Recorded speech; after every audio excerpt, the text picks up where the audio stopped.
दिव्यांग भत्ता को लेकर भी पहाड़ी क्षेत्रों में प्रताड़ना चल रही है।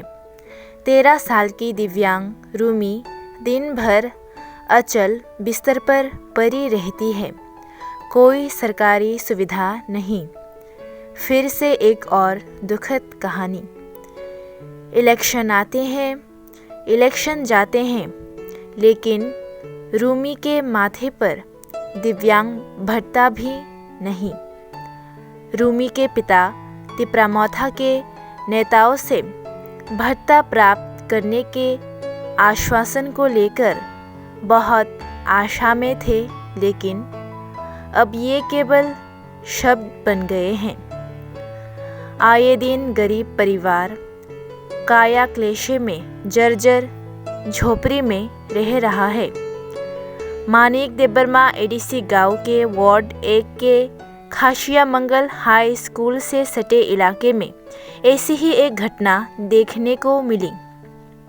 तेलियामुरा अनुमंडल के मुंगियाकामी प्रखंड अंतर्गत मानिक देबर्मा पारा एडीसी गांव के वार्ड 1 निवासी हरिराय कोलोई कई साल से ऐसे ही रह रहे हैं, कोई सरकारी सुविधा के बिना। उनके परिवार में एक 13 साल की नाबालिग बेटी भी है जो दिव्यांग है। दिन भर अचल बिस्तर पर पड़ी रहती है।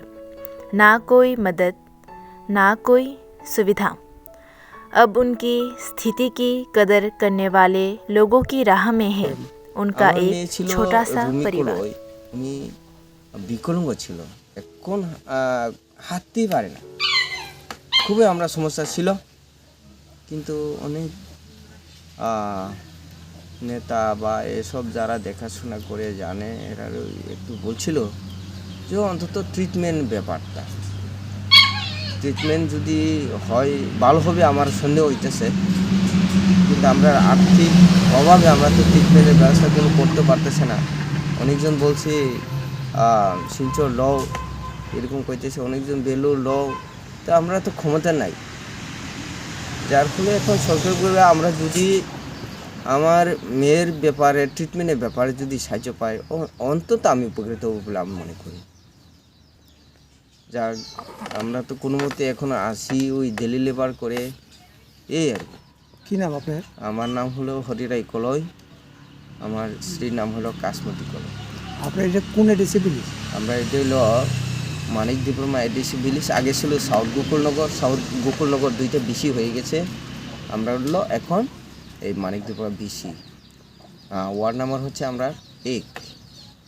কি করেন আপনি? আমি তো দিল্লি লেবার করি। সরকারি ব্যাপারে কোনো সাহায্য সহায়তা না, সরকারি আমরা আজ পর্যন্ত বলতে গেলে সুপ্রিম আমার থেকে আমার শ্বশুর শাশুড়ির কথাই বলতে লাগে, আগের কথাই। আগে আমার সম্বন্ধী সবাই জানতেন, যারা পুরানা, আমার সম্বন্ধী ছিল একজন সিপিএমের মানে ভালো নেতা। এরপরও পাইছেন না? হ্যাঁ, মানে ওই সুরমণি কলয়। এরপরও পাইছেন না আপনার সাহায্য? না, সাহায্য বলতে তো আমরা কিচ্ছু পাইনি। এরপরে দেখি এখানের এলাকার সিপিএম নেতারা আমার শ্বশুরকে অনেক চড়া দামে ওই সাদা তাদা নিত। আমি আয়া যখন দেখছি আর কি, কিন্তু আমার শ্বশুরকে আমি আয়া দেখি কিচ্ছু পাইনি, কোনোটা পাইনি, একটা ফলের চারা পর্যন্ত আমরা পাইনি। আচ্ছা, এখন না, এখনো পর্যন্ত আমরা অবধি কোনো পাইনি। আপনি এডিসি প্রশাসনের সাথে যোগাযোগ করেছেন কিনা? যোগাযোগ তো এমন প্রকৃতভাবে করছে না, তবে ওই পঞ্চায়েতে গিয়ে একটু আমরা আলাপ করছিল। এডিসি অফিসগুলিতে গিয়ে? না, ওই আমরা পঞ্চায়েত আর কি। হ্যাঁ, এরা বলছে এসব ব্যাপারে তো মানে নাই, এরকম বলছে। নাই? না, কোনো সাহায্য সহায়তা নাই? না, যদি তার যদি সুবিধা থাকে পাইব, এরকম মানে খালি আশ্বাস দিচ্ছে। সরকারি ভাতা, বিকলাঙ্গ ভাতা কি পায়? না না, খালে বয়স কত হবে? বয়স এখন 13 ঢুকছে।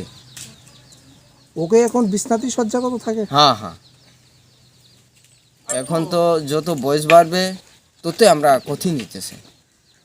সরকারি ঘরটর পাইছেন নি আপনি? না না, সরকারি ঘর বলতে কিছু পাইনি।